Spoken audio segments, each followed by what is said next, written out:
Millionaire sees disabled girl feeding his son, and it changes his life. Richard Mitchell watched from a distance, his heart tightening in his chest. His 6-year-old son, Ethan, who for months had barely touched his food and rarely spoke to anyone, was accepting a piece of bread from the hands of an unfamiliar girl in a wheelchair. It happened on a Thursday evening in Central Park, New York City. Richard had left the office early, a rare occurrence for the CEO of one of the largest construction companies in the country, to pick up his son from his session with the child psychologist. The therapist had been clear. "Your son is withdrawing. More and more, Mr. Mitchell. His selective mutism is worsening, and we need to find something that makes him respond." Parked in his armored Lexus near the playground, Richard decided to give his son a few minutes to play before heading back to their luxury apartment on the Upper East Side. While handling some important calls, he noticed through the rearview mirror that Ethan, instead of going to the play equipment, had sat alone on a distant bench. Then it happened. A girl in a wheelchair with shoulder-length dark hair and a simple printed dress approached the boy. Richard watched tensely, ready to intervene. Ethan usually panicked when strangers tried to interact with him. To his absolute surprise, his son didn't recoil when the girl held out a piece of bread. Even more astonishing, he accepted it. "This can't be," Richard murmured to himself, letting his phone drop into his lap. Through the slightly open car window, he could hear the girl's sweet voice. "You look sad." "When I'm sad, my mom says eating something sweet helps. I don't have anything sweet, but I have bread. My mom made it. She makes the best bread in the world." And then the miracle happened. Ethan smiled. A genuine smile, something Richard hadn't seen in so many months he'd almost forgotten what his son's smile looked like. "Thank you," Ethan said softly, almost a whisper, but still a complete word spoken to a stranger. Richard felt his eyes well up. 3 specialists, 2 psychologists, 1 child psychiatrist, and thousands of dollars in consultations hadn't achieved what this unknown girl had in less than a minute. A woman around 35, dressed in simple but well-kept clothes, approached the wheelchair. "Olivia, it's getting late, sweetheart. We need to go home to finish that sewing job for Mrs. Peterson." "Just a little longer, Mom. I made a friend. He was alone." The woman smiled kindly at Ethan, who surprisingly didn't look away as he usually did with unfamiliar adults. "Are you okay, little one?" she asked in a voice as gentle as her daughter's. Ethan nodded, still chewing the piece of bread. "He doesn't talk much," Olivia explained, adjusting the skirt of her dress over her motionless legs. "But that's okay, right? Sometimes I don't want to talk either." Richard remained still, watching the interaction from afar. Something about the scene kept him from interfering. His son, who spent hours without uttering a single word at home, was having what seemed like a real conversation with a stranger. "My name's Olivia. What's yours?" There was a pause that felt endless. Richard held his breath, waiting for the inevitable moment when Ethan would shut down again. "Ethan," the boy replied, to his father's astonishment. "Ethan is a nice name," Olivia smiled. "Do you come here often?" "No, only after the doctor." Richard couldn't believe it. It was the longest sentence he'd heard from his son in months. The doctor had said the trauma of his mother's abandonment 3 years earlier had caused a severe setback in Ethan's social development. It could take years for him to communicate normally again, she'd explained. "Olivia, we really need to go," insisted her mother, looking worriedly at the darkening sky. "The bus comes in 10 minutes, and if we miss this one, the next isn't for another hour." "Do you live far?" asked Ethan, surprising everyone again. "In Queens. It's not too far, but Mommy can't carry me when I'm in my chair, so we have to take the accessible bus." "We can give you a ride." The words left Richard's mouth before he could think, as he stepped closer to the group. The father in him had overridden the calculating executive. "Sorry, I couldn't help overhearing. I'm Richard Mitchell, Ethan's father." The woman tensed immediately, a reaction Richard knew well. It was the same one people had when he walked into boardrooms to announce layoffs. "Thank you, but that's not necessary. We're used to our routine," she replied politely but firmly. "Dad, please." Ethan tugged at the sleeve of Richard's expensive suit, another first for him. "We can give them a ride." The pleading tone In his son's voice melted any resistance Richard might have had. He crouched to meet Ethan's eye level. "Of course we can, son, if they'll let us." Turning to the woman, Richard offered his friendliest smile, the one he rarely used outside high-stakes negotiations. "Ma'am?" "Sarah. Sarah Wilson," she answered hesitantly. "And this is my daughter, Olivia. It'd be our pleasure to give you a ride. It's the least I can do after your daughter got more words out of my son in 5 minutes than I have in weeks." Sarah still seemed unsure, glancing between the impeccably dressed man and the luxury car parked nearby. "Really, it's not necessary. We don't want to impose." "Please, Mom." Olivia looked up, her dark eyes shining with hope. "Ethan's my friend now." That simple statement seemed to break Sarah's hesitation. With a sigh, she relented. "All right, but just this once." The drive to Queens was full of surprises for Richard. Ethan, seated beside Olivia in the back, after Richard carefully stowed the wheelchair in the trunk, chatted about his day at school, something he never did at home. Sarah, initially tense in the passenger seat, gradually relaxed as she realized the businessman's gesture held no ulterior motives. "Here's fine," Sarah pointed out as they reached a modest but well-kept street. "It's that yellow house, the third one." Richard parked in front of the small home, which bore a simple sign, "Sarah Wilson's Alterations and Repairs." "You live and work here?" Richard asked, genuinely curious. "Yes. I turned the front room into a workshop.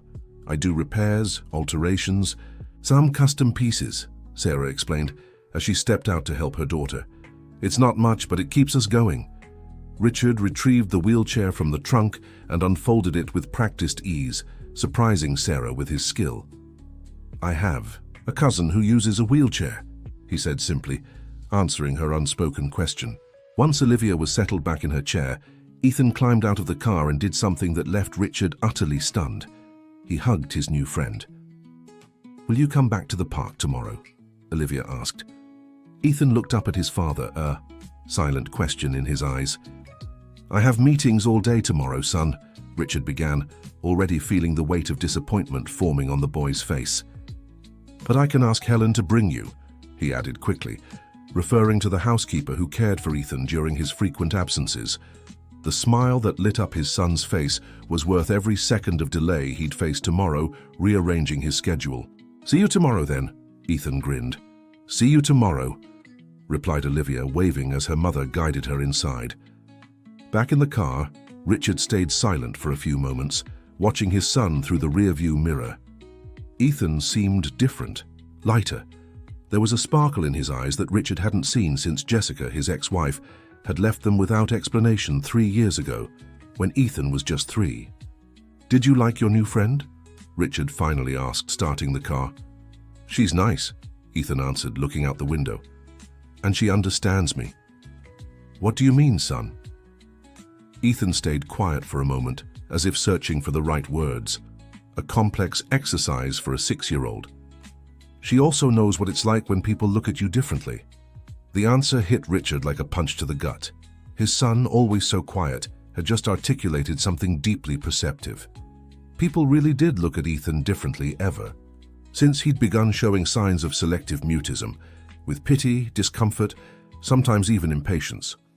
Richard realized in that moment that his son wasn't just quiet, he was observant. And maybe, just maybe, that girl in the wheelchair had opened a door all the specialists hadn't even been able to find. "Can we visit her again, Dad? Not just at the park?" Another surprising question. Ethan rarely asked for anything. "Of course, son, if her mother allows it." That night, for the first time in many months, Ethan finished his entire meal without protest and went to bed without the usual struggle. Richard, sitting in his office with a glass of bourbon, pondered how a simple encounter had caused such a significant change. He'd already spent small fortunes on specialists, sought out the best treatments, and yet a girl who'd offered a piece of bread had achieved more in minutes than they had in months. Curious, Richard opened his laptop and began researching Olivia's condition. Pediatric wheelchairs, treatments, physical therapies. The possibilities were many, but they all had one thing in common: extremely high costs. He wondered how Sarah, with her small sewing shop, managed to provide the necessary care for her daughter. Without realizing it, Richard spent hours researching, taking notes, forming ideas. When he finally checked the clock, it was past 2 in the morning. He closed his laptop with a decision made. This wouldn't be the last time he'd see Sarah and Olivia Wilson. Dear listener, if you're enjoying the story, don't forget to like and especially subscribe to the channel. It helps us a lot as we're just starting out. Now continuing. In the following weeks, an unexpected routine took shape. 3 times a week, Helen would take Ethan to the park to meet Olivia. Richard, initially absent due to work, began rearranging his schedule to be present for at least one of these weekly meetings. The change in Ethan's behavior was clear. He spoke more, smiled more, and even started improving at school. On a particularly sunny afternoon, Richard managed to leave the office early and decided to join his son at the park. He found Ethan and Olivia sharing a pack of cookies while Helen and Sarah chatted on a nearby bench. "Hello, Mr. Mitchell," Olivia greeted cheerfully when she saw him approach. The child's formality always amused him. "Hi, Olivia. You can just call me Richard, remember?" he replied, sitting on the bench beside Ethan. "Mom says it's important to show respect for elders," she answered seriously, making Richard laugh. "Your mom's right, but friends also have certain freedoms, don't you think?" "You're my friend?" she asked, her dark eyes wide with surprise. "Of course. Yours and your mum's, if she'll allow it." Richard noticed Sarah watching them from a distance. In the few interactions they'd had, she always maintained a polite distance. It wasn't hostility, but a clear barrier between their very different worlds. "Today, we drew pictures at school," Ethan commented, pulling a folded paper from his pants pocket. "I made one for Olivia. It was a simple drawing. 2 stick figures, one sitting in what clearly represented a wheelchair, the other standing beside it. Both wore enormous smiles with hearts drawn between them. "It's beautiful, Ethan," Olivia exclaimed, holding the drawing carefully as if it were a precious treasure. "I made one for you too." From the small backpack hanging on her chair, she pulled out a much more detailed drawing than Ethan's. It showed 2 children in a colorful park, with butterflies and flowers all around. "You draw very well," Richard praised, genuinely impressed by the girl's artistic talent.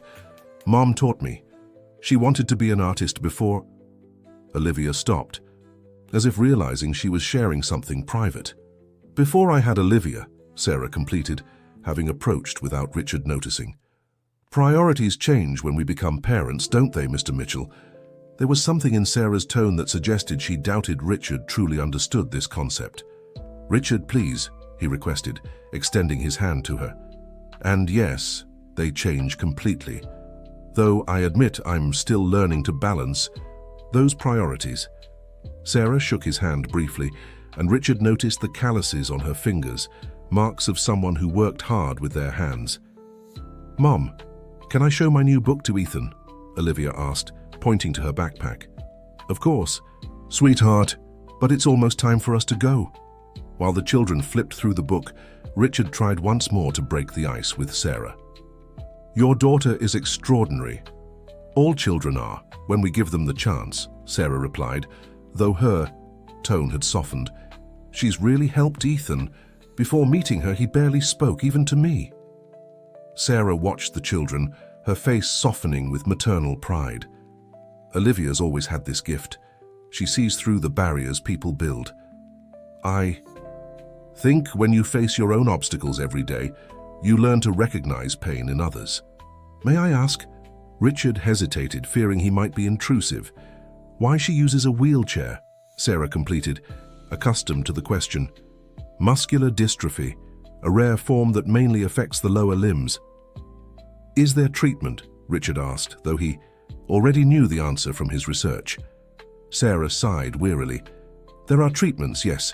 Specific physical therapies, some experimental medications, even surgical procedures that could help. But—" she made a vague gesture with her hands, indicating her financial situation. "I understand," Richard said, feeling sudden determination growing within him. "Sarah, I know we've barely met, but I'd like to help. My company has an excellent health plan and—" "No," Sarah interrupted firmly, her expression closing off instantly. I appreciate your concern, but we don't need charity. It's not charity, Richard insisted. It's thanks for what Olivia's done for Ethan. What Olivia gave was friendship, something priceless that requires no payment, Sarah replied, her tone making it clear the matter was closed. Richard wanted to argue, but years of negotiation, experience had taught him when to retreat. Sarah Wilson might not have his money or influence, but she carried a pride and dignity he'd learned to respect. I understand and respect your position, he conceded. But if you change your mind or need anything, even just a ride, please don't hesitate to ask. Sarah's wary expression softened slightly. It's just a phase, she said, changing the subject. Ethan, I mean. Children often go through periods of introversion after traumas. Richard stiffened. He wasn't used to discussing Jessica's departure, not even with Ethan's therapists. Olivia told me Ethan's mother left, continued Sarah, her voice gentler now. She noticed. He gets sad when other children talk about their mothers. She's observant, Richard remarked, watching his son laugh at something Olivia had said. Children usually are. It's adults who tend to lose that ability. Sarah paused, as if weighing whether to continue. I'm sorry if I'm overstepping, but Olivia had no one to play with before meeting Ethan. The other children find it hard to interact with someone in a wheelchair. What I mean is, this friendship is helping them both. Richard nodded, feeling a lump in his throat. The children, each carrying their own burdens, had found comfort in each other. There was something deeply moving about that simple truth. Sarah, I know you refused my help before, and I'll respect that. But can I at least offer you rides?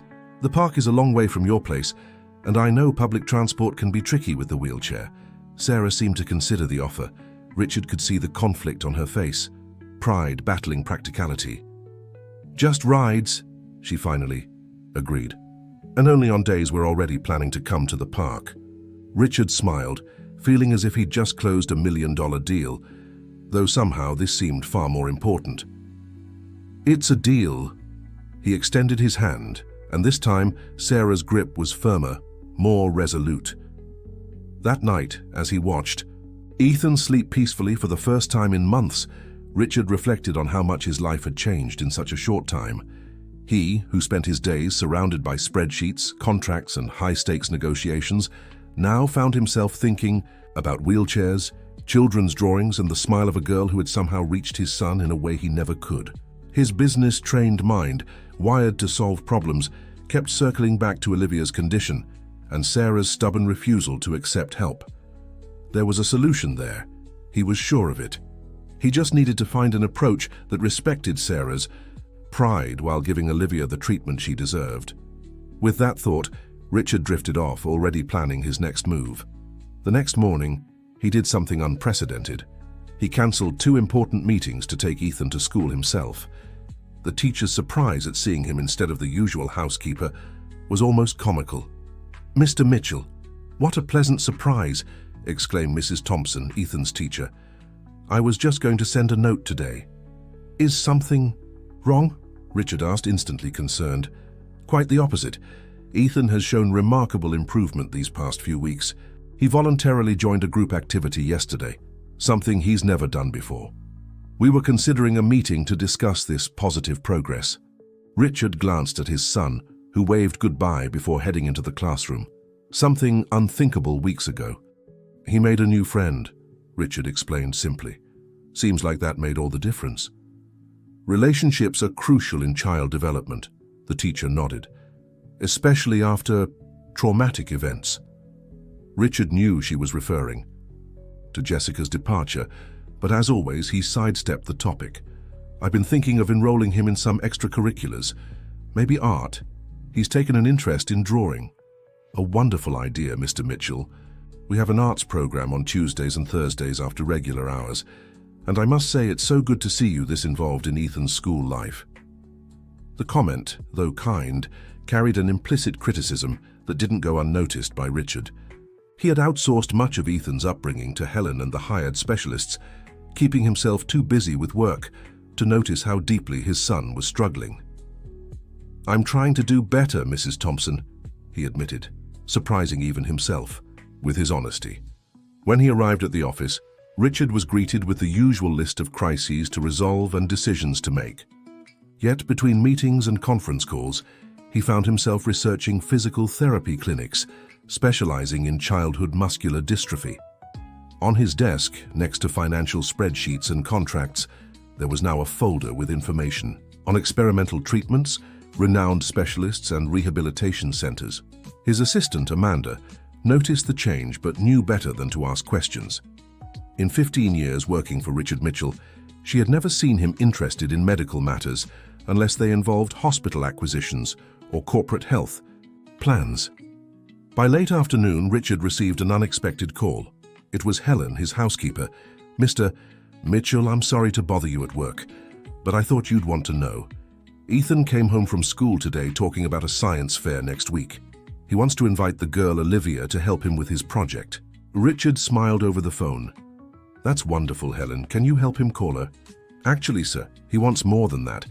He's asking if Olivia can spend Saturday afternoon at the house to work on the project together. What should I tell him?" Richard hesitated. Bringing Olivia to his penthouse on the Upper East Side would mean crossing a boundary he had so far maintained with Sarah. Their interactions had been limited to the park and the occasional ride. "Tell him I'll speak to her mother, and Helen, prepare the guest room for a special visitor on Saturday." After hanging up, Richard realized he had made the decision without even consulting Sarah. He smiled to himself, knowing he'd need all his negotiation skills to convince her. That evening, when picking Ethan up from school, Richard decided to stop by Sarah's studio. The small shop was simply decorated, but with an elegance that reflected the owner's good taste. Through the window, he could see Sarah bent over a sewing machine focused on her work. When the doorbell chimed, announcing his arrival, she looked up, startled. "Mr. Mitchell," she exclaimed, quickly standing. "Is something wrong with the kids?" "Richard, remember," he corrected with a smile. "And no, everything's fine. Ethan is in the car with Helen. We stopped by to extend an invitation." Sarah visibly relaxed, sitting back down. "What kind of invitation?" "Ethan has a science fair next week, and he's determined to have Olivia as his partner. He'd like her to spend Saturday at our place to work on the project together." Sarah immediately looked uneasy. "I don't know, Richard. Olivia has never been to anyone's house before, and your home must be—" She searched for the right word. "Intimidating?" he suggested. "Sarah, I know we live in very different worlds, but Ethan really cares about Olivia. He hardly ever asks for anything. This is huge for him." Sarah bit her lip, torn. "What about accessibility? My daughter can't just—" "I've already thought of that," Richard interrupted. "I live in a penthouse with an elevator. The hallways are wide and I'm arranging temporary ramps for any steps. Olivia will have complete freedom to move around." Sarah seemed surprised by his consideration. "You really have thought of everything, haven't you?" "I try to be thorough," he replied with a smile. "Look, I understand your hesitation. If you'd prefer, you're invited too. In fact, I insist on it. You can come see my house, see that we're not rich aliens who eat children for breakfast." That drew a genuine laugh from Sarah, something Richard realized he'd like to hear more often. "All right," she finally agreed, "but just for a few hours, and I'll be there the whole time." "Of course. By the way, is Olivia here, I think?" "Ethan will want to deliver the news in person. She's in the back doing her homework. You can call her. It's the door on the right." Richard walked to the indicated door and knocked softly before entering. The room was small but cozy, clearly arranged as a study space for Olivia. The girl was hunched over a book, her tongue peeking out between her teeth in concentration, just like Ethan did when he drew. "Olivia?" Richard called gently. She looked up, her face lighting up in recognition. "Mr. Mitchell, is Ethan here too?" "Yes, he's in the car, and we have a surprise for you. Want to come outside?" Olivia quickly gathered her things and, with practiced ease, maneuvered her wheelchair out of the small office. In the car parked in front of the store, Ethan practically jumped out when he saw his friend approaching. "Olivia, my dad said yes, you can come to my house on Saturday," he exclaimed, more excited than Richard had seen him in a long time. "Really?" The girl's eyes sparkled with excitement. "Mom, can I go?" Sarah, who had followed Richard outside, smiled at her daughter. I already said yes, sweetheart, but just for a few hours and I'm coming too. We're gonna make the best science project ever, Ethan promised, kneeling beside Olivia's wheelchair to be at her eye level. It's about the solar system. I'll ask my dad to buy glow-in-the-dark paint for the stars. The children's enthusiasm was contagious. Even Sarah seemed to lower her guard a little, smiling at her daughter's genuine excitement. We'll pick you up at 10 on Saturday, Richard asked. And stay for lunch, of course. I suppose that would be fine, Sarah agreed, though a slight hesitation lingered in her voice. When they got back in the car, Ethan was so happy he couldn't stop talking about everything he and Olivia would do on Saturday. Richard listened with a smile, glad to see his son acting like a normal 6-year-old for the first time in ages. Dad, is our house okay for Olivia? Ethan suddenly asked. What do you mean, son? Olivia's house is small, but everything's close to her. In our house, things are far apart, and we have stairs at the entrance. Richard was surprised by his son's sharp observation. Are you worried about her wheelchair? Ethan nodded seriously. I'll get ramps set up, son. And we can keep everything you'll need within her reach, don't worry. You promise? I promise, Ethan. We'll make our house a place where Olivia feels welcome and comfortable. Satisfied with the answer, Ethan went back to talking about planets and the colors they'd use for the project. Richard, however, remained impressed by his son's thoughtfulness. Ethan had noticed potential obstacles for Olivia that Richard himself, with all his business experience in anticipating problems, hadn't fully considered.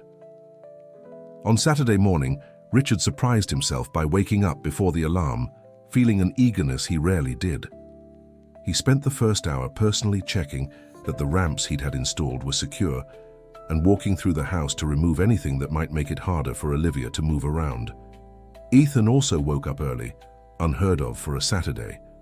He insisted on helping Helen prepare the snacks they'd serve and picking out materials for the science project. At 10 sharp, the doorbell rang. Richard opened the door to find Sarah and Olivia, both dressed in simple yet neat clothes, clearly wearing their best.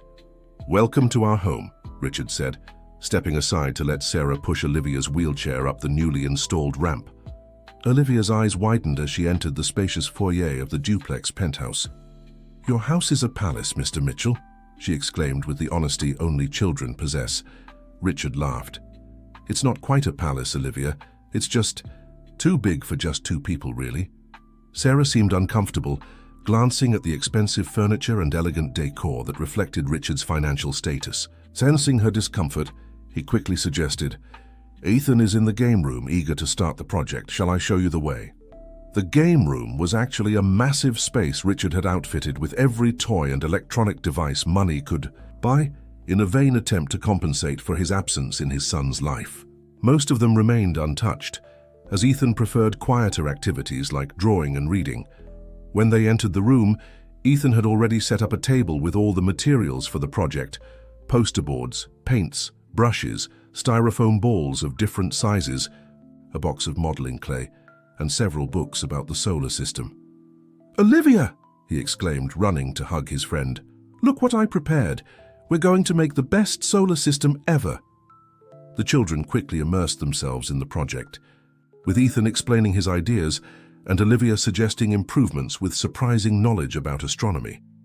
She's always been fascinated by space, Sarah remarked, as she and Richard stepped aside to give the children privacy. We spent many nights on the balcony of our old building, looking at the stars with a small telescope I managed to buy second-hand. Richard watched the interaction between the children, noticing how Ethan, usually so reserved, spoke animatedly while Olivia listened with genuine interest. They're good for each other, he said. I've never seen Ethan so alive. Sarah smiled, finally relaxing a little. Olivia too, she doesn't have many friends at school. The other kids aren't always understanding. About the wheelchair, Richard asked. Yes, kids can be cruel sometimes, even without realizing it, and other times it's the parents passing on their prejudices. Richard felt a pang of guilt, wondering if he would have been one of those parents had Ethan met Olivia under different circumstances. Would he have encouraged his son's friendship with a girl from such a different financial background with special needs? Sarah, may I ask you something personal? How did Olivia... He hesitated, unsure if he was crossing a line. "How did she end up like this?" Sarah finished, accustomed to the question. "She was born with muscular dystrophy. The symptoms started appearing when she was about 3. First, she fell often, then she had trouble climbing stairs. By 4, she could barely walk. At 5, she stopped walking completely." Richard felt a lump in his throat. That must have been very hard. It was, and it still is, not just because of the practical challenges, but seeing her potential limited by something I can't control. Sarah paused, gathering courage for a confession. "You know what's the hardest part? Seeing other children receive treatments that could help Olivia, treatments that exist but I can't afford." The vulnerability in Sarah's voice struck Richard deeply. She usually kept up a strong front, but in that moment, he saw the weight she carried alone. "What do the doctors say? Is there any chance she might walk again?" "With the right treatment, yes, maybe not completely, but enough to use crutches instead of the wheelchair. There's specialized physical therapy, a stem cell treatment being tested, even a surgery. That could help. But all of this costs more money than I could save in years." Richard wanted to offer help immediately, cover all the expenses, use his influence to get the best specialists. But he remembered Sarah's firm refusal the last time. He needed a different approach. "Sarah, I won't offer money again," he began carefully. "But I'd like to understand better. What stops you from accepting help? Is it pride, distrust, or is there something else?" Sarah studied him for a long moment, as if weighing his sincerity. "A bit of everything, maybe. Pride, yes. I've been taking care of Olivia alone since her father left us when she was 2. Distrust, too. I grew up watching wealthy people use charity to feel good about themselves without really caring about who they were helping." Richard nodded in understanding.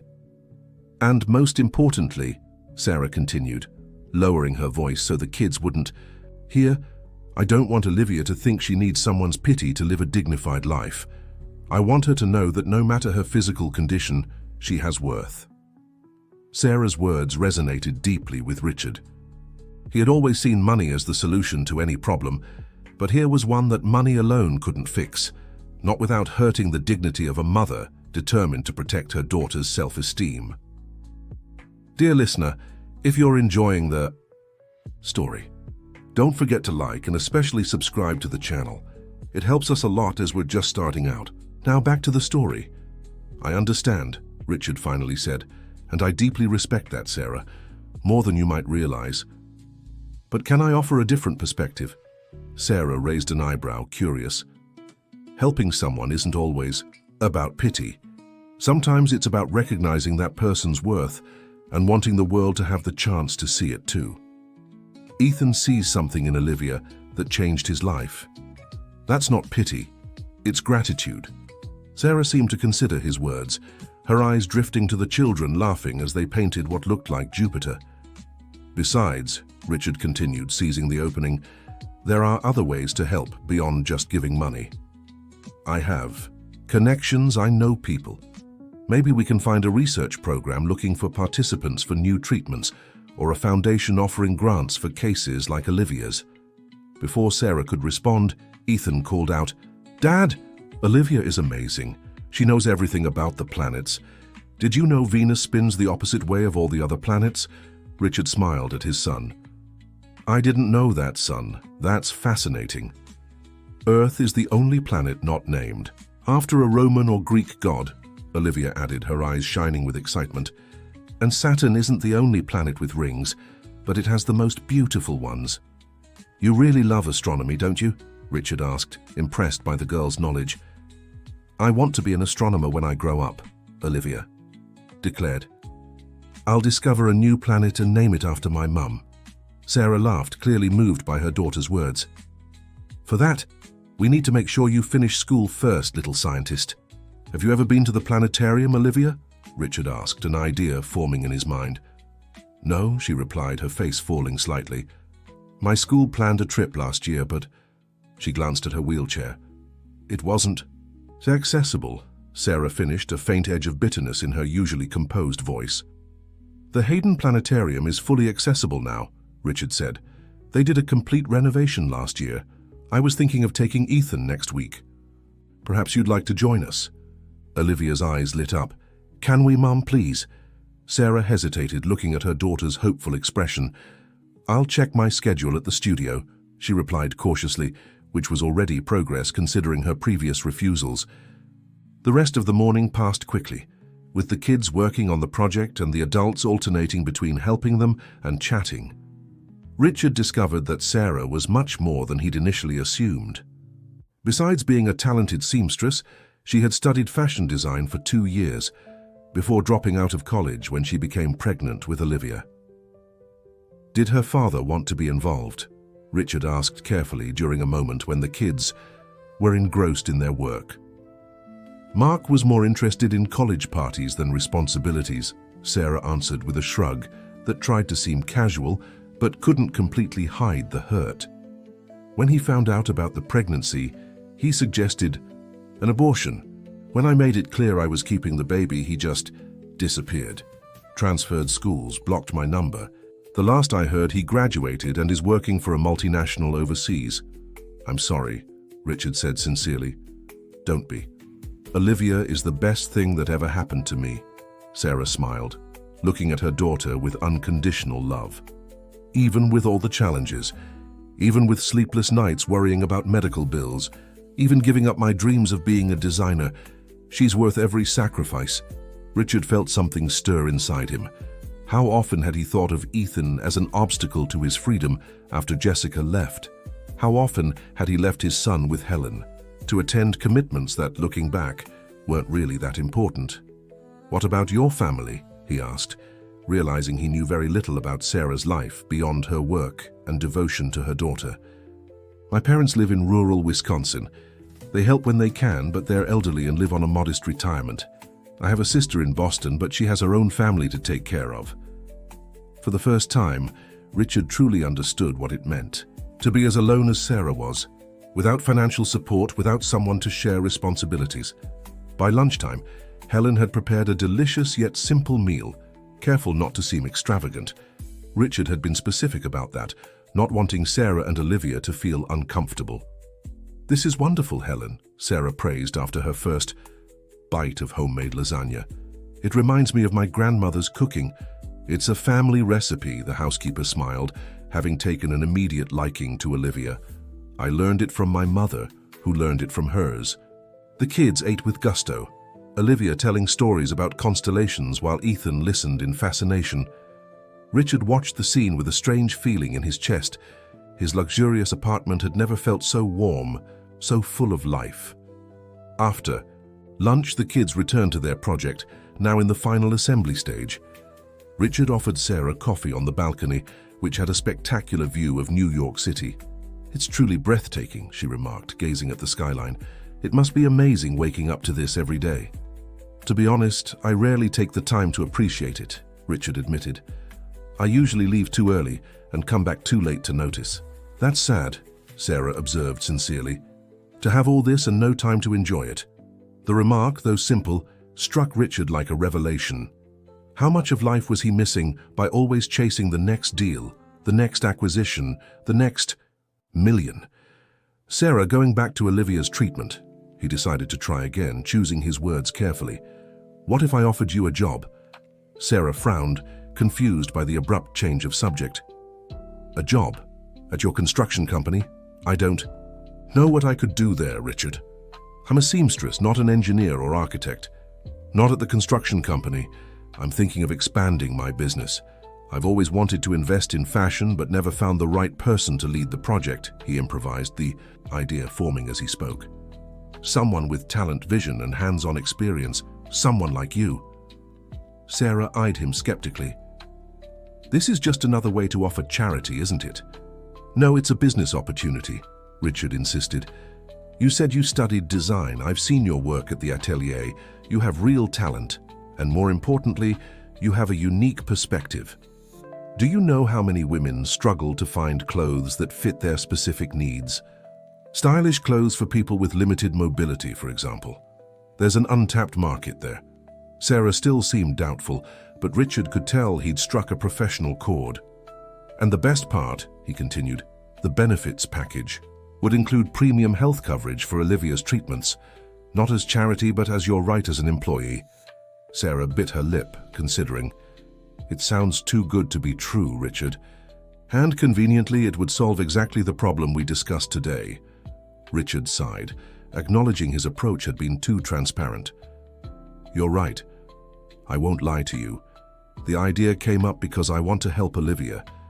But that doesn't mean it isn't a good business move too. People with disabilities spend over $500 billion a year globally. It's a significant market few companies serve properly. You could lead a division focused on that, starting with fashion but potentially expanding to other products. It's a genuine opportunity, Sarah, for both of us. Sarah fell silent for a long moment, contemplating the proposal and the city skyline. Can I think about it? She finally asked. It's a big decision. It would change our lives completely. Of course, Richard agreed. No pressure, it's just an idea. But they both knew it was more than that. It was a possible solution to an impossible dilemma: how to help Olivia without compromising Sarah's pride and principles. When it was time for Sarah and Olivia to leave, the solar system project was nearly complete. Ethan insisted they'd finish next time, naturally creating a reason for another meeting. Can we really go to the planetarium, Dad? Ethan asked as Richard walked their guests to the door.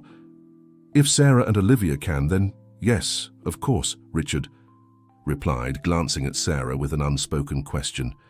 I think we can manage that, she conceded with a small smile. Maybe next Saturday? It's a date, Richard agreed. As they said their goodbyes, Richard noticed both he and Ethan stood watching the elevator doors close, each feeling an odd emptiness after Sarah and Olivia left. Dad, Ethan called as they stepped back inside. Yes, son? I think I want to be an astronomer too, he declared seriously. Like Olivia. Richard smiled, crouching to his son's height. Oh, and why's that? Ethan thought for a moment, his 6-year-old face taking on a surprisingly mature expression. Because the universe is really big and we're small. But even though we're small, we can discover big things. Like how Olivia found out I could still talk even when I thought I couldn't. Richard felt his eyes well up. In a sudden motion, he pulled his son into a tight hug. You're wiser than I've ever been, Ethan, he whispered. And yes, you can be an astronomer or anything you want. That night, lying in his king-size bed, Richard couldn't sleep. Ethan's words echoed in his mind alongside the images of the day, Olivia laughing as she explained Jupiter's moons, Sarah gazing at the city skyline, Ethan speaking more in a single day than he had in months. There in the dark, Richard Mitchell, the ruthless businessman who had built a billion-dollar empire, admitted to himself a truth he had long ignored.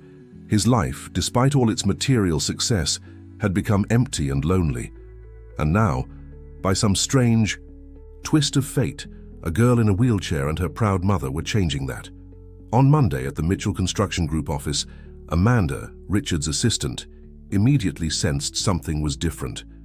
The boss, usually absorbed in spreadsheets and meetings, was asking her to research adaptive fashion companies and accessibility legislation.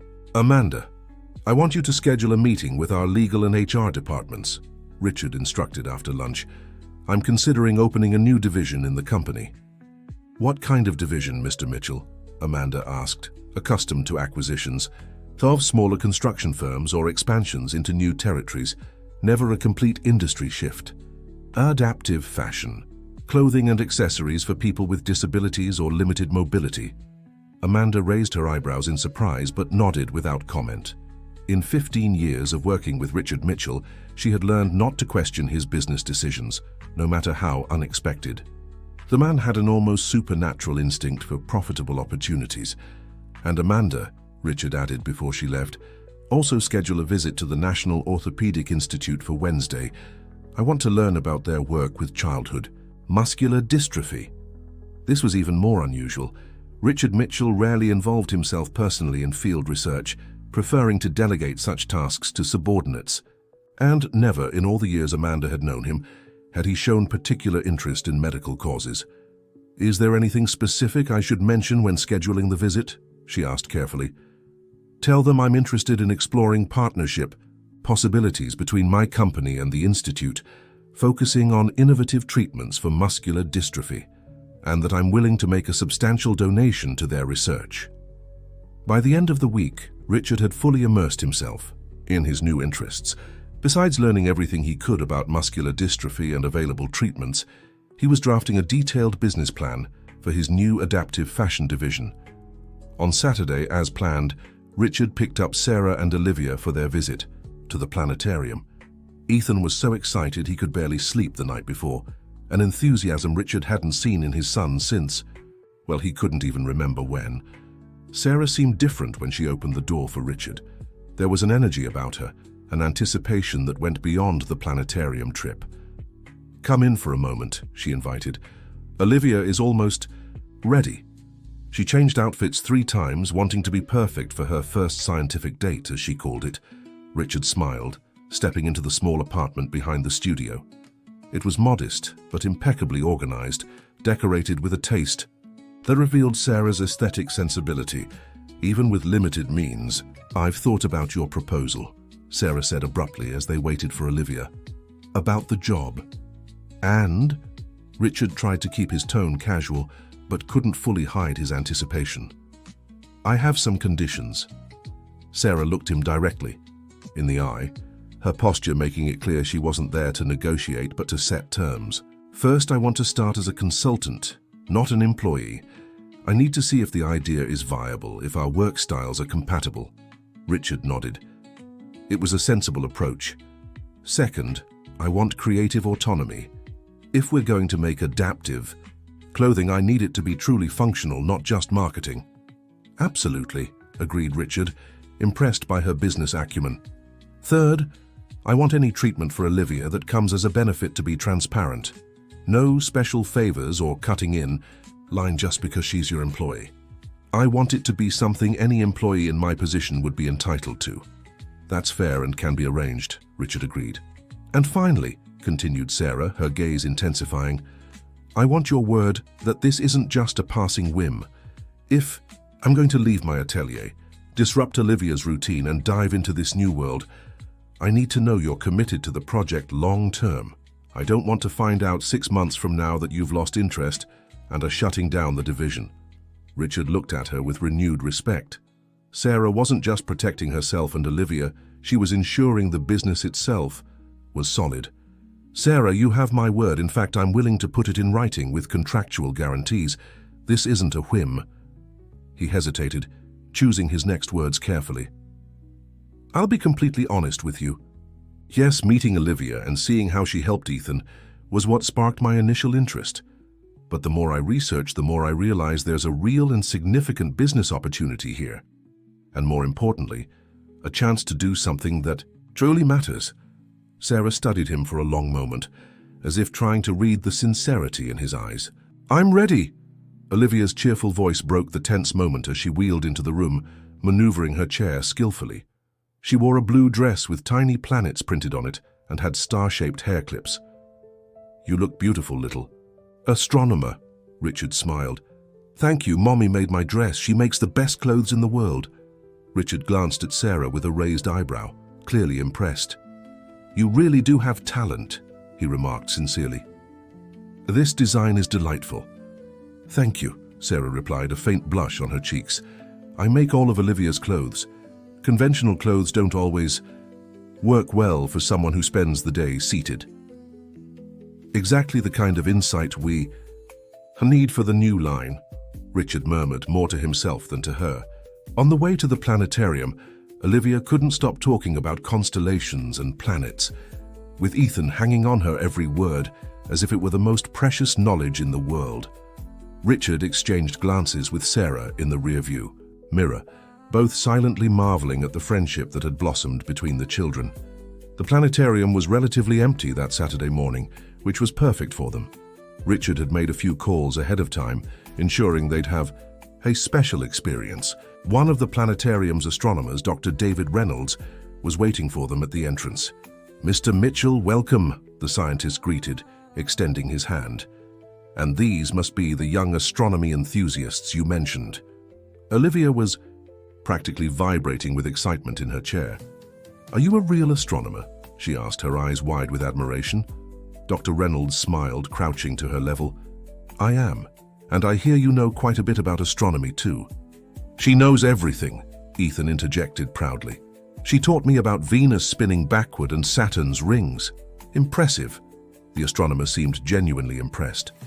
Well, then I think you two are going to love what we've prepared today. We're going on a special journey through the universe, starting with our solar system and then exploring distant galaxies. The presentation was wonderful. The planetarium had transformed into an ocean of stars, with planets majestically revolving overhead, as Dr. David Reynolds shared fascinating facts that even Richard and Sarah found enchanting. At one point, when the image of the Milky Way filled the entire dome, Richard glanced at Ethan and Olivia. The children were holding hands, looking up with identical expressions of pure wonder. Something tightened in Richard's chest, a strange, almost painful feeling, yet somehow comforting. It took him a moment to realize what it was. Happiness, pure and simple happiness. Beside him, Sarah was also watching the children, a solitary tear rolling down her cheek. When she noticed Richard looking, she quickly wiped it away. Sorry, she murmured. It's just, I've never seen her so happy. Richard nodded, understanding perfectly. After the presentation, Dr. Reynolds had another surprise, a small backstage tour of the planetarium, including a visit to the telescope on the building's rooftop. Normally, we don't do this, he explained as he helped push Olivia's wheelchair up the ramp to the terrace. But when Mr. Mitchell mentioned your interest in astronomy, I thought it would be a special experience. The telescope was pointed at the sun, equipped with special filters for safe viewing. Who wants to look first? Dr. Reynolds asked. Olivia, Ethan answered immediately without hesitation. With the astronomer's help, Olivia positioned herself to peer through the telescope. Wow, she exclaimed after a few seconds. It's amazing. You can see sunspots. Each of them took a turn observing, with Dr. Reynolds patiently explaining the phenomena they were seeing. When it was time to leave, the scientist had a gift for the children, small astronomy books autographed by him. For the future astronomers, he smiled, handing one to each. I hope to see you making great discoveries one day. On the way back, the children were exhausted but glowing. Ethan fell asleep in the back seat, his head resting on Olivia's shoulder, who was also struggling to keep her eyes open.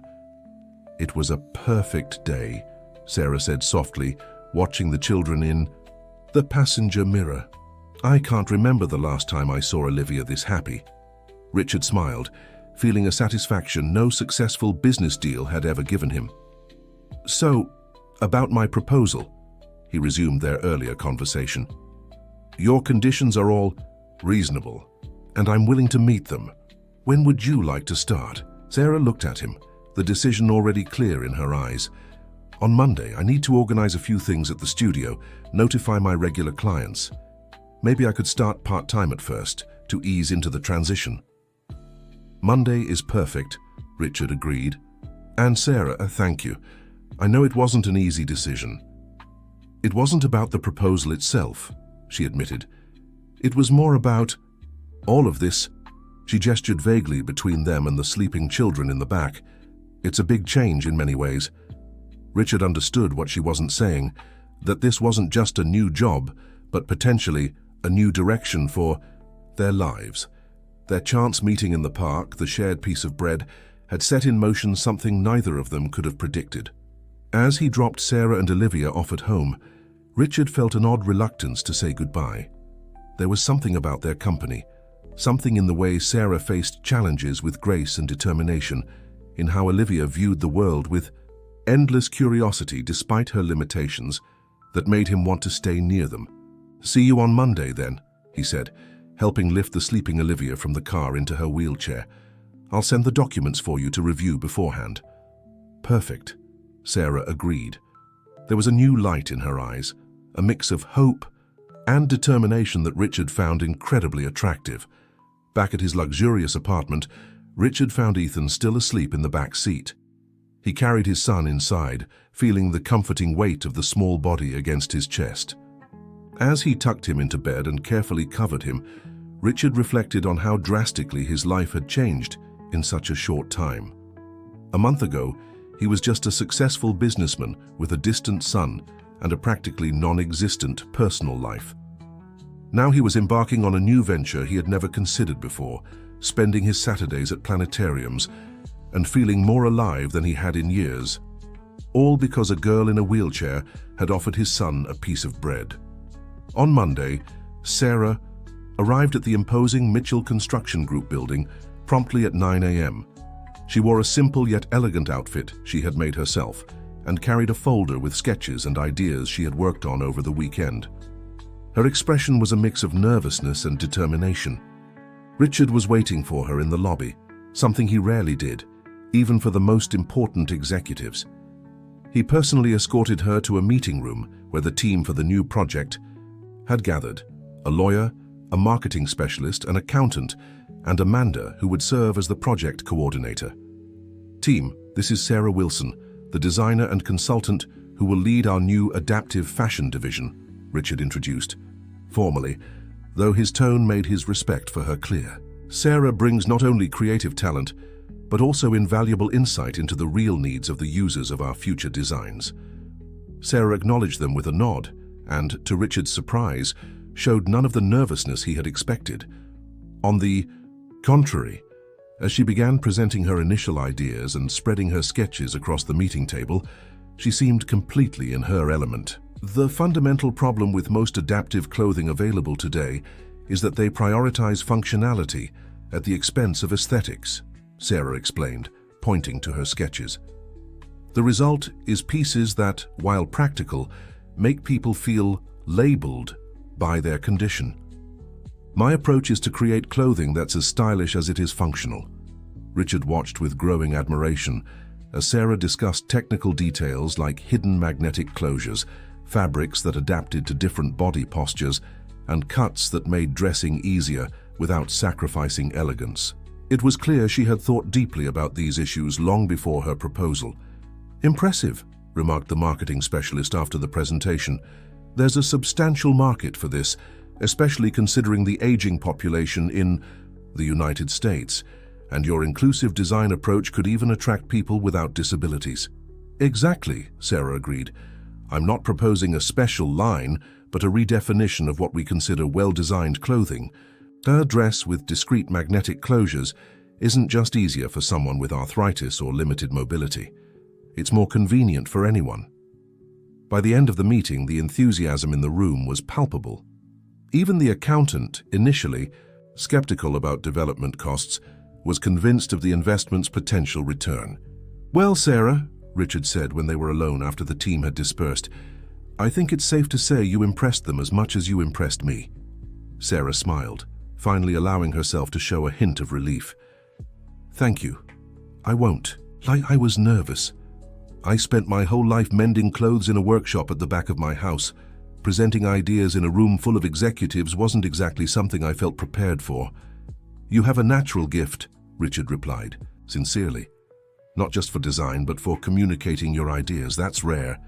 "Who would have thought," Sarah laughed softly, "that all those nights sketching clothes after Olivia fell asleep, dreaming of a career I thought I'd left behind, were actually preparing me for this moment?" There was something in the vulnerability of that confession that touched Richard deeply. He wanted to say something meaningful, something that expressed how much he admired her resilience. But before he could find the words, Amanda walked into the room. "Mr. Mitchell, sorry to interrupt, but your call with the Japanese investors is scheduled to start in 5 minutes. "Thank you, Amanda. I'm on my way." He turned back to Sarah. "Unfortunately, I have to take this call.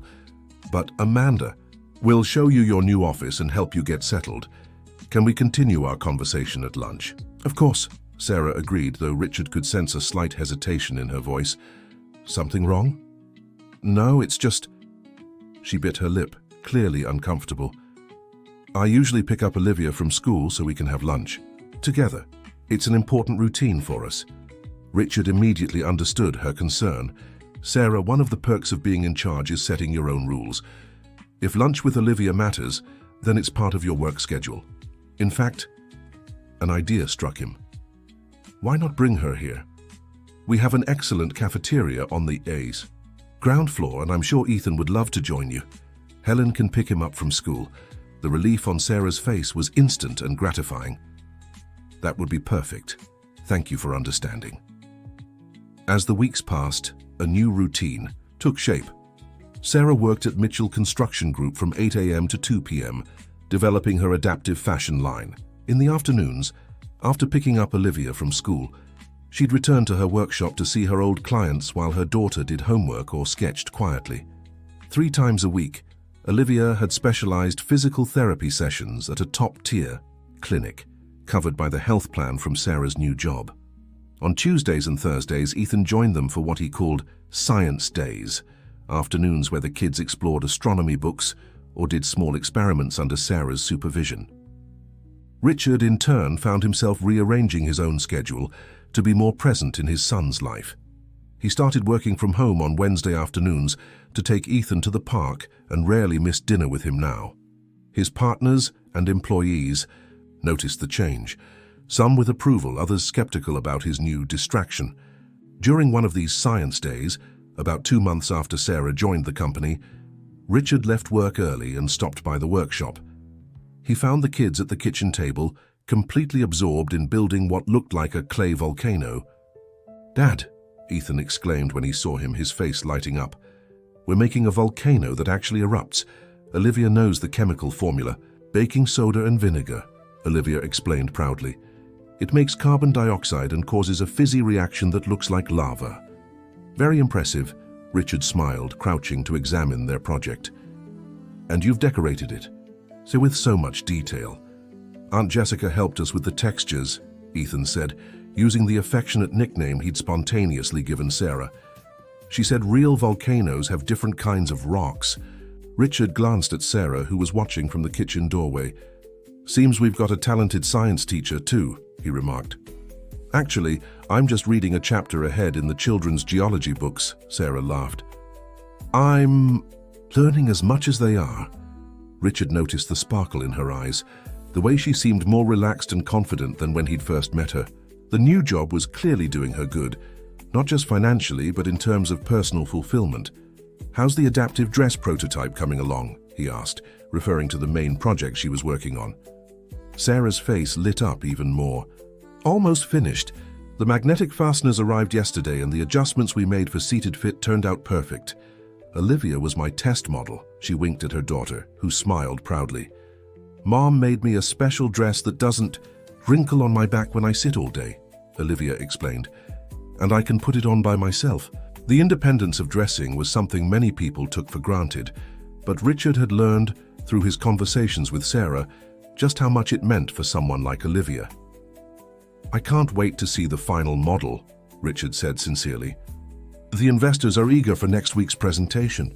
A flicker of nervousness crossed Sarah's face. "I still can't believe I'll be presenting to a room full of investors. 6 months ago, my biggest audience was the neighborhood ladies coming in for dress fittings." "And you'll impress them just as much as you impress those ladies," Richard assured her, realizing how proud he felt, in a way he'd never felt for any of his executives. "Uncle Richard," Olivia interjected, lightly tugging his suit sleeve, "do you want to see our volcano explode?" "Nothing would please me more," he replied solemnly, making the children laugh. The little experiment was a success, with the volcano producing an impressive amount of lava that dramatically oozed down the sides of the Play-Doh mountain, much to the children's delight. Once the excitement died down and the kids began cleaning up, at Sarah's insistence, Richard pulled her aside. "Sarah, I wanted to ask you something. How's Olivia responding to the new physical therapy sessions?" Sarah's face softened, with restrained emotion. "Incredibly well, Richard. The therapist said she has surprisingly responsive muscle tone. Last week she stood with support for almost a full minute." Her voice wavered slightly. "You can't imagine what this means for us." Richard could see in her eyes exactly what it meant: hope. The possibility, however remote, that Olivia might one day take a few steps, even with assistance, was something Sarah had hardly dared to dream of before. "That's wonderful," he said, resisting the urge to take her hand in celebration. "What about that experimental treatment we discussed? Did the doctor mention if she'd be a good candidate?" "We have an evaluation appointment next week," Sarah replied, hope and nervousness clear in her voice. If she's accepted into the program, she could start treatment as early as next month. "That's..." Richard searched for words. "That's extraordinary, Sarah. I'm so happy for you both." For a moment, they just looked at each other, a silent understanding passing between them. There was something growing there, something neither was ready to name, but both felt deeply. The moment was interrupted by the ringing of Richard's phone. He glanced at the caller ID and sighed. "I have to take this. It's the lawyer about the Jessica case." Sarah nodded in understanding. Richard had mentioned briefly that his ex-wife, who'd left the family 3 years ago, had recently reached out through lawyers, requesting visitation rights for Ethan. "Go ahead." "The kids and I still have a volcanic lab to clean up," she smiled, giving him some privacy. Richard took the call in the small backyard garden of the studio. Mitchell speaking. "Mr. Mitchell, this is Dr. Anderson. I have updates on the case. It seems your ex-wife is escalating her demands. Beyond visitation rights. She's now suggesting possible shared custody." Richard felt a wave of anger and disbelief. "Shared custody? She walked out on our 3-year-old son without looking back. Not a single phone call in 3 years, no birthday card, nothing." "I completely understand your frustration, Mr. Mitchell. Legally, however, she's still the biological mother. What works in our favor is the documented abandonment and the psychological impact on Ethan. We have the therapist's reports confirming the selective mutism he developed after she left. Dr. Anderson, be absolutely clear with me. Is there any chance a judge would grant her custody?" There was a pause on the line. "Unlikely, but not impossible. Jessica has hired an aggressive legal team. They're painting the picture of a young mother who suffered untreated postpartum depression, now recovered and remorseful. They're presenting evidence of her stable new marriage, a home with a bedroom ready for Ethan, even therapy records showing her emotional progress." Richard closed his eyes, trying to contain his fury. What about the fact that Ethan is finally recovering? He's made huge strides these past few months. He's talking again, participating in school, making friends. Just mentioning Jessica still makes him regress. That's crucial, and we're documenting everything. In fact, it would help immensely if Ethan's current therapist could testify about his recent progress and the potential disruption a custody change would cause. "I'll speak with Dr. Sullivan right away," Richard assured him. "What are the next steps?" "For now, we'll continue negotiating very limited supervised visits, just to avoid taking this to trial. A lengthy court battle would be draining for everyone, especially Ethan. Meanwhile, document everything: his progress, your time together, the stable environment you provide." After hanging up, Richard stayed in the garden for a few minutes, trying to regain his composure. The thought of Jessica re-entering Ethan's life, disrupting the peace and stability he'd worked so hard to build, was unbearable. When he went back inside, he found Sarah alone in the kitchen, finishing the cleanup from the experiment. The kids had moved to the living room, where they were watching a documentary on volcanoes, perfectly visible from the kitchen. "Everything okay?" Sarah asked, noticing his troubled expression. Richard hesitated. He didn't want to burden her with his problems, but he also felt a growing need to share his struggles with someone who truly cared. "Jessica is escalating her demands," he finally admitted. "Now she wants shared custody." Sarah stopped what she was doing, concern evident on her face. "Oh, Richard, that's awful. How is that possible after all these years of absence?" "Apparently, remorse and a good legal team can work miracles," he replied bitterly. Sarah wiped her hands on the dish towel and stepped closer to him. "And how are you holding up?" The question, so simple yet so rarely asked of him, broke something inside Richard. He was always the strong one, the decisive one, the one who solved others' problems. He searched for the right word. Terrified. Ethan is finally getting better. If she comes back, if he has to relive that trauma, "You won't let that happen," Sarah said with a conviction that surprised Richard. "You're an incredible father, Richard. Anyone who spends 5 minutes with the two of you can see that." "I wasn't always," he admitted, lowering his guard completely. Before Ethan met Olivia, I was so absorbed in work that I barely noticed how much he was suffering. I hired specialists instead of simply being present. But you changed. Sarah touched his arm gently, a comforting gesture that seemed to send an electric current through Richard's body. Believe me, as a single mother, I recognize a good father when I see one. And you are, Richard. Imperfect like all of us, but genuinely dedicated to Ethan's well-being. Richard felt something warm and unexpected grow in his chest. Gratitude. Yes, but also something more, something he hadn't felt in a long time. Thank you, Sarah, he replied, his voice rougher than he intended. It means a lot to hear that from you. For a moment, they stood there, closer than just friends. Her hand still resting on his arm, Richard felt an almost irresistible urge to lean in closer, to turn that moment into something more. Mom, the documentary's over. Olivia's voice broke the moment, making them both pull away like teenagers caught in the act. Coming. Sweetheart, Sarah replied, a subtle blush coloring her cheeks. The moment had passed, but something had shifted between them. A line had been crossed, or at least acknowledged, and there was no going back. I should probably go, Richard said, regaining his composure. I have some documents to review before tomorrow's meeting. Do you need a ride home? No, thank you. We're fine here. The back apartment is feeling cozier by the day since we've been able to make some improvements. She smiled, referring to the small renovations her new salary had allowed. At the door, Richard said goodbye to Olivia and Ethan with hugs. Surprised at how natural the gesture had become for him, someone who had rarely shown physical affection before.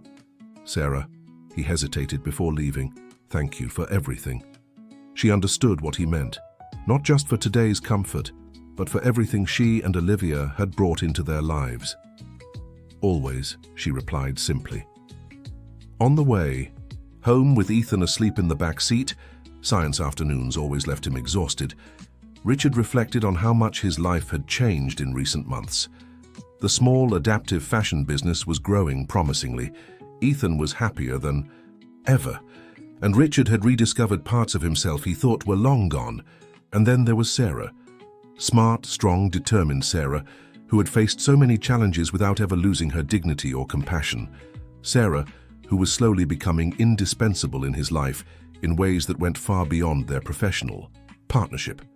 Richard was so lost in thought that he barely noticed the sleek car parked in front of his building. It was only when the doorman informed him there was a visitor waiting that he recognized the vehicle. How long has she been waiting, Frank? About an hour, Mr. Mitchell. She insisted she needed to speak with you personally. Richard sighed, glancing at Ethan asleep in the back seat. Please ask Helen to come down and take Ethan upstairs. He's asleep in the car. And tell the visitor I'll meet her at the corner cafe in 15 minutes. When Helen arrived and carefully lifted Ethan from the car, Richard watched his son being carried to the safety of their home before heading to the cafe. There, seated at a discreet table in the back, was Jessica. 3 years had done little to change her appearance. She was still stunningly beautiful, with the same brown eyes she'd passed on to Ethan, the same dark hair impeccably styled. Richard, she stood up when she saw him, moving in for a hug that he politely avoided. Jessica, he replied, coldly sitting across from her. I thought our lawyers had agreed all communication would go through them. I needed to see you in person, she insisted, her eyes pleading. The things being said in the legal documents, so cold, so clinical. That's not how it should be between us. And how should it be, Jessica? He asked, his tone controlled but laced with bitterness. You walked out on our 3-year-old son without a word, not a letter, not a phone call in 3 years. And now you show up wanting custody rights? Jessica lowered her gaze, a practiced look of remorse on her face. I was sick, Richard. Untreated postpartum depression. I wasn't thinking clearly. I thought you'd both be better off without me.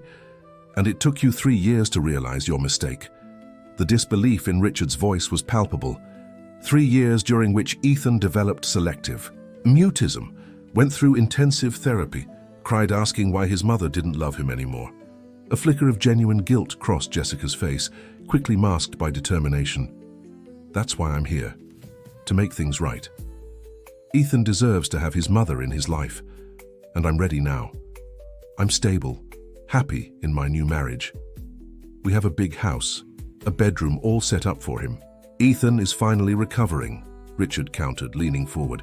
He's talking again, making friends, participating in school. And you want to disrupt that for…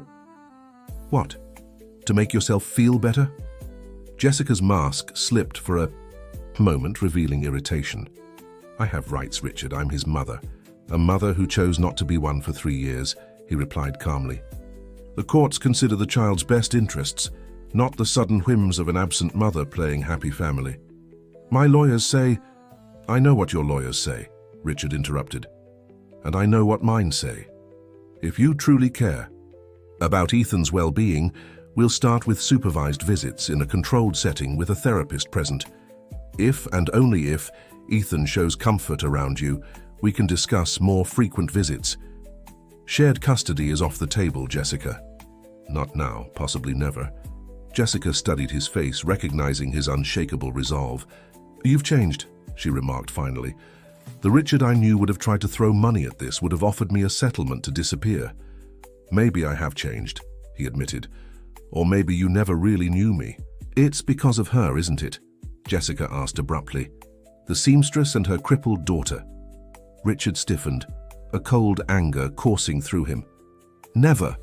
He spoke each word slowly. Refer to Olivia that way again. And, yes, Sarah and Olivia helped me see what truly matters in life. They helped me and Ethan when we asked for nothing, expecting nothing in return. Something you'd never understand. Jessica recoiled, surprised by the intensity of his reaction. You're in love with her. It wasn't a question.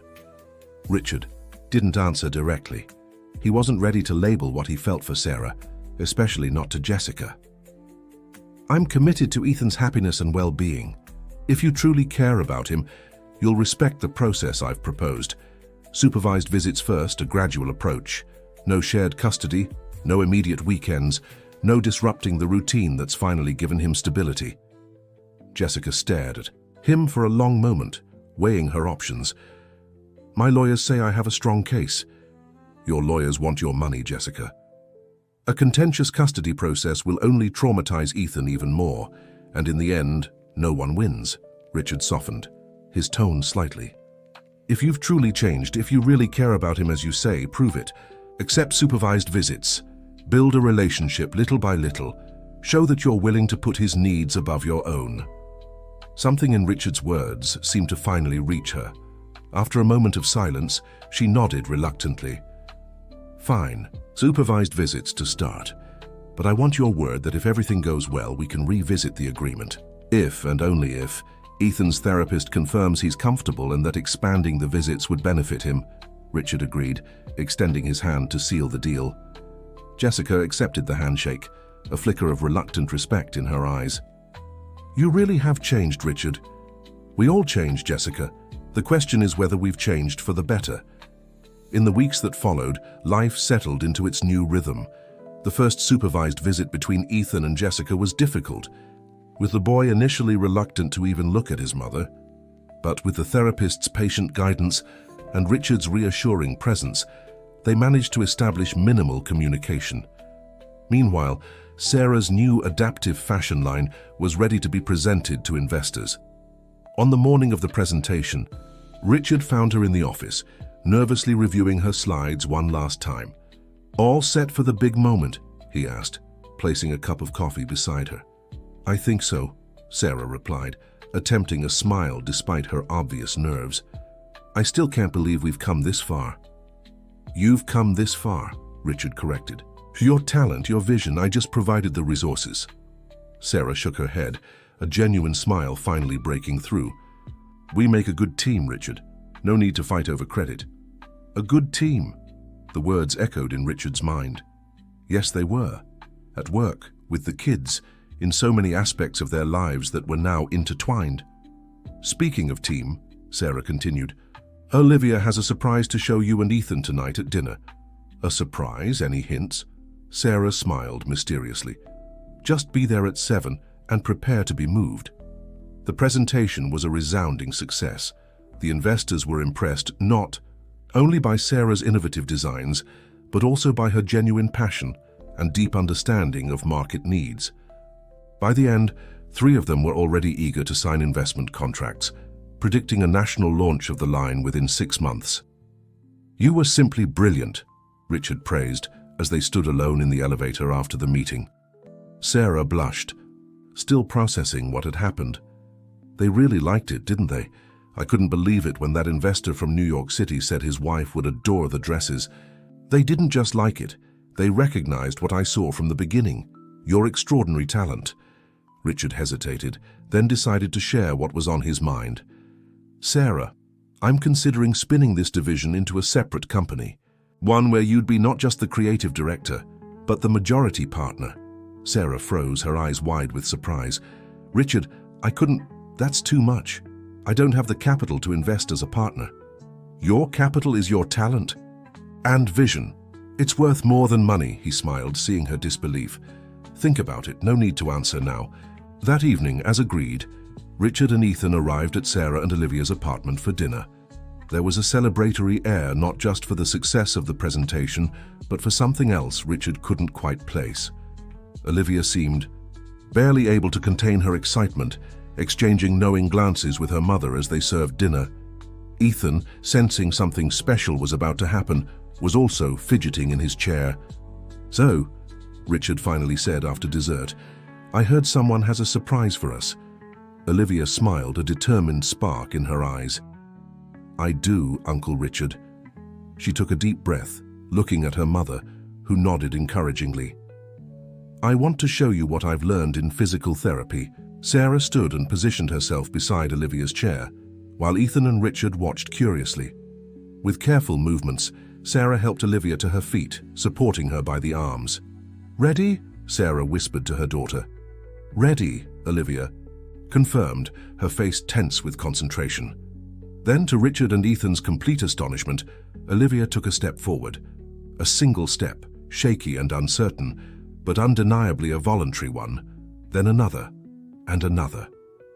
"You're walking!" Ethan exclaimed, jumping from his chair in excitement. "Olivia, you're walking!" Silent tears streamed down Sarah's face as she continued supporting her daughter, who now smiled radiantly, despite the obvious effort. "The doctors say I'll still need the wheelchair for long distances," Olivia explained, her voice trembling with emotion and exertion. "But with the crutches I'll get next week, I'll be able to walk short distances on my own." Richard felt his own vision blur with unshed tears. He knew Olivia's initial diagnosis, knew the doctors had told Sarah the girl would likely never take a single step without total assistance. And yet here she was, moving with determination, a miracle built through hard work, intensive therapy, and an unbreakable spirit. "This is incredible, Olivia," he managed at last, his voice thick. "I'm so proud of you." Ethan rushed to his friend's side, holding her hand as she took the last few steps to the couch. "Now we can explore together," he exclaimed, his face alight with happiness. "When we're astronomers, we can climb mountains to look at the stars." Ethan's innocent remark drew emotional laughter from the adults.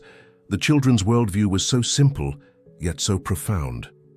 To Ethan, Olivia's steps weren't just a remarkable medical achievement.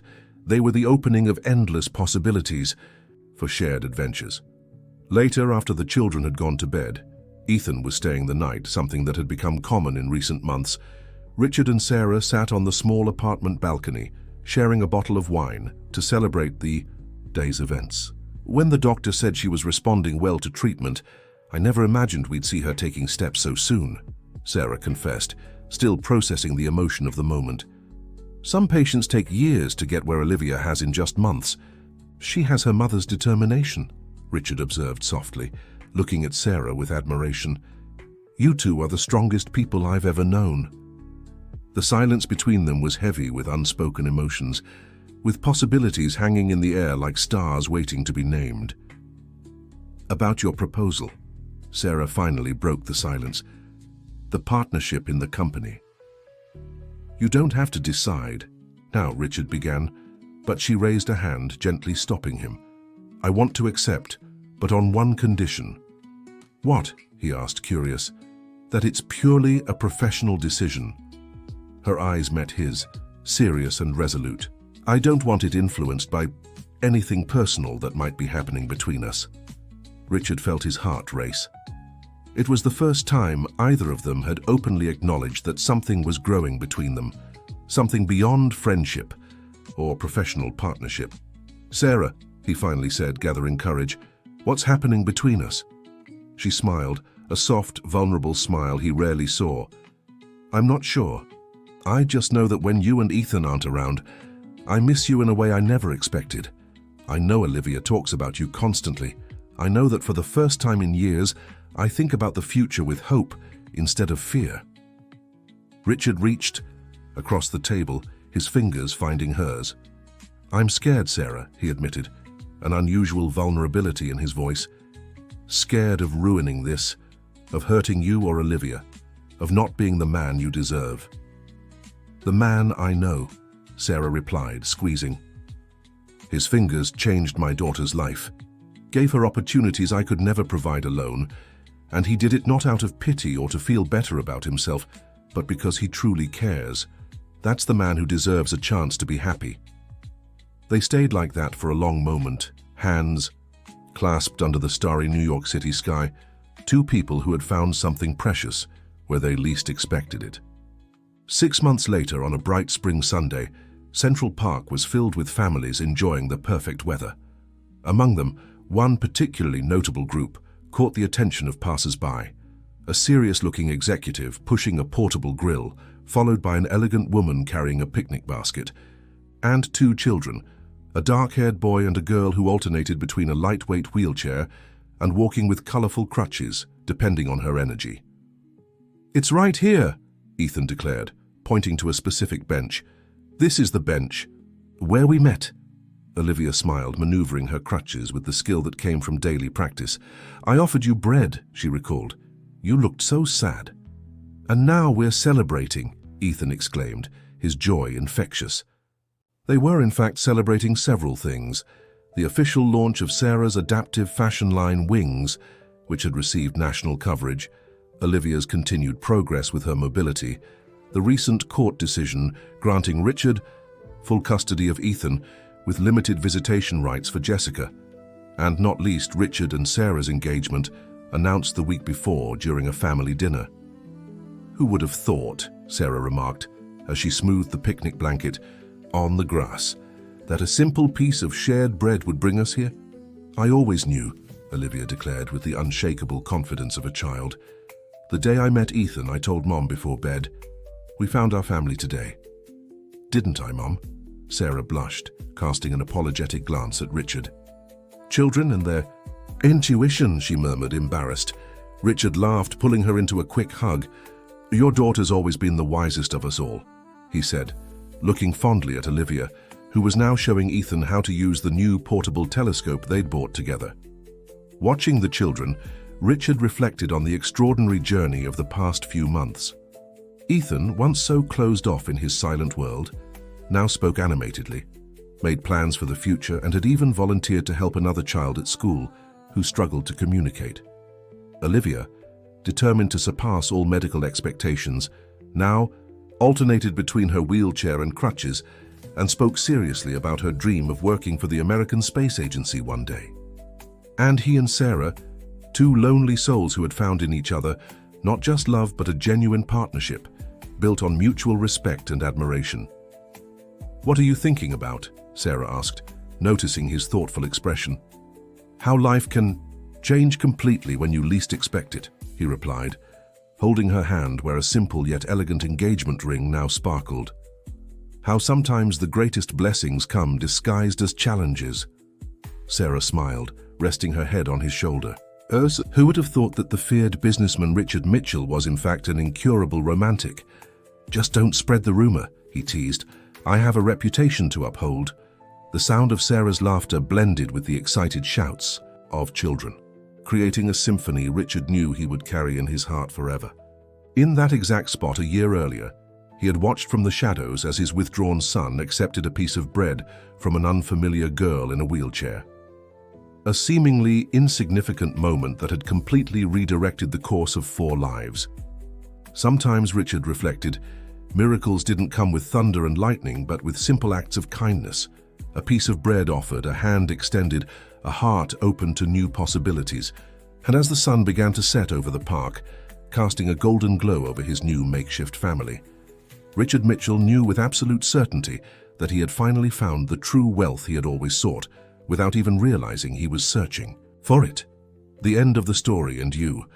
What would you do if you witnessed an act of kindness that changed your perspective? Share your thoughts, leave a like, and subscribe to the channel for more heartwarming stories that touch lives.